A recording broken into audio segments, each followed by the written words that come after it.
Bienvenue dans cette nouvelle vidéo. Aujourd'hui, la construction d'une malle laquée blanc. Donc c'est une construction de fût en 10 mm en contrepaquet de peuplier que nous avons laqué en blanc et avec du cuir de la tannerie As, qui est une très très belle tannerie qui fournit entre autres Hermès, Lancel, John Loeb, etc., qui est en Alsace dans le Haut-Rhin. Nous avons créé les cornières. Et la particularité de cette malle, c'est que j'ai voulu faire un design un peu innovant. Et donc nous avons gainé les lattes de renfort en bois avec le même cuir. Donc ici vous voyez la pose des cornières. Comme pareil c'est une malle laque et qu'il n'y a pas de toile, le rebond du marteau est différent. Donc j'ai préféré ne pas utiliser de colle pour la laque pour être sûr de la laisser immaculée. Et donc nous avons utilisé un scotch double face que vous voyez posé, qui facilite le retournement. Tout le fût a été passé à la défonceuse avec un quart de rond pour lui donner un aspect plus courbe. Ici pour le couvercle, en fait, je positionne le couvercle d'abord de façon à être certain que mes cornières du haut tomberont exactement au même endroit que les cornières du fût. Puisque là on a choisi de faire des cornières droites sans rembord. Je définis ensuite avec du scotch l'avant et l'arrière de la malle de façon à m'y retrouver plus tard lorsque j'aurai fini le losinage.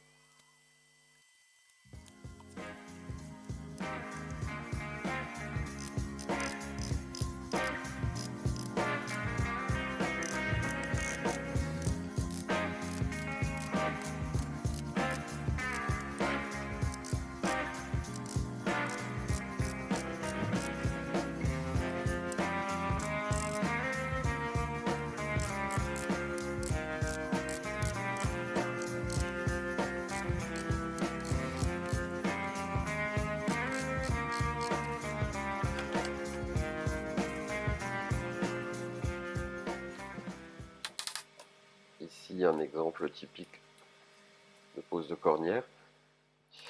Vous voyez qu'au poinçon, je reperce, puisqu'en fait le marquage que j'avais fait était un peu léger.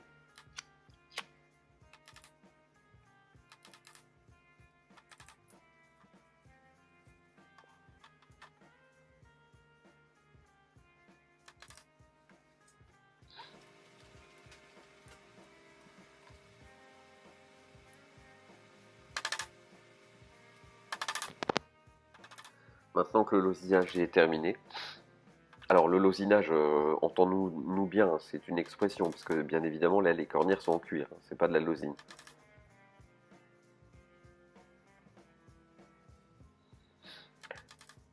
Toutes les cornières d'ailleurs ont été teintes tranchées sur les côtés en couleur. Ici, je reprends du cuir découpé à peu près dans les largeurs des losines. Je passe de la colle néoprène. On va faire la même chose sur le bois, puisque c'est de la colle contact, hein. L'important c'est de laisser sécher les deux faces.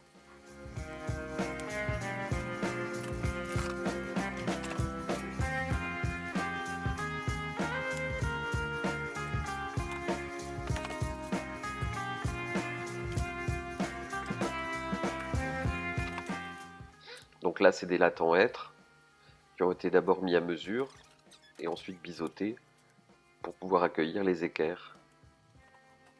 On laisse sécher. On revient un quart d'heure après. On positionne.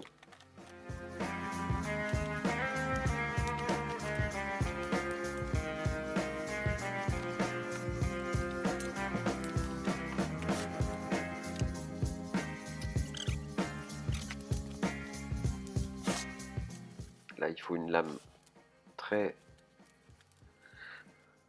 très affûtée ou neuve, de façon à bien avoir le rembord sans attaquer le bois.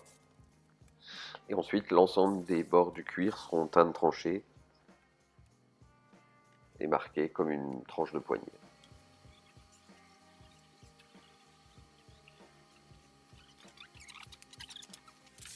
Ici, j'ai voulu vous détailler la pose d'un coin. Donc en fait, l'angle a été coupé.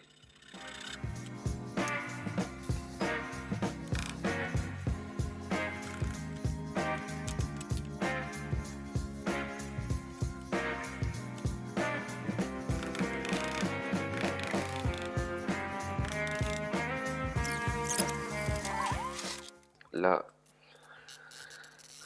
la pose des charnières.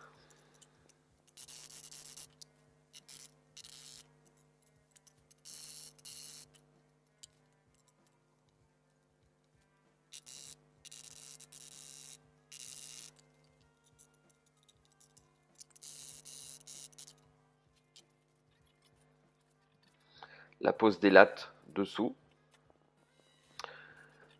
Donc pour éviter une casse, on préperce.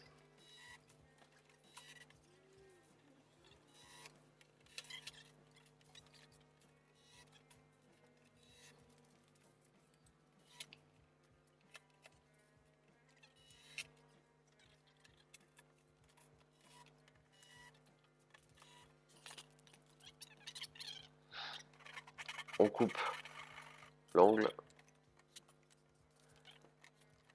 On coupe en biseau la petite partie de latte.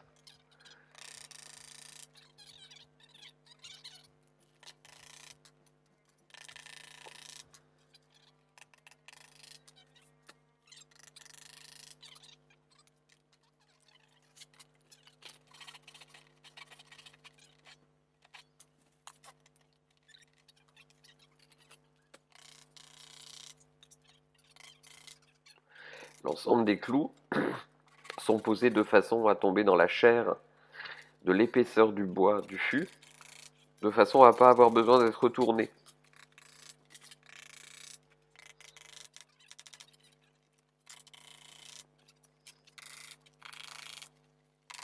Une fois les lattes de fond posées, nous posons des clous de fond qui servent de roulettes en fait, pour éviter en fait le contact direct des coins ou des lattes en bois.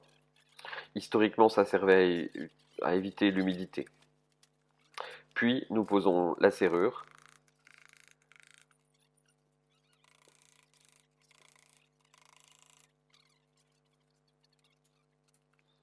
Nous retournons les quelques clous nécessaires, les clous des lattes, des choses comme ça. On vérifie la clé.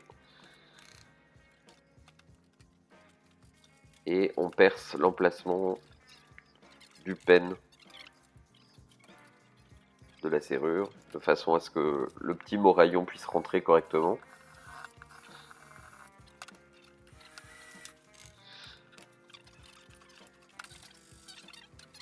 Voilà, au final, on obtient une malle qui me semble élégante.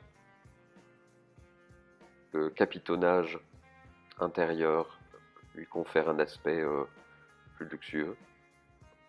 J'espère que cette vidéo vous aura plu. Abonnez-vous. À bientôt.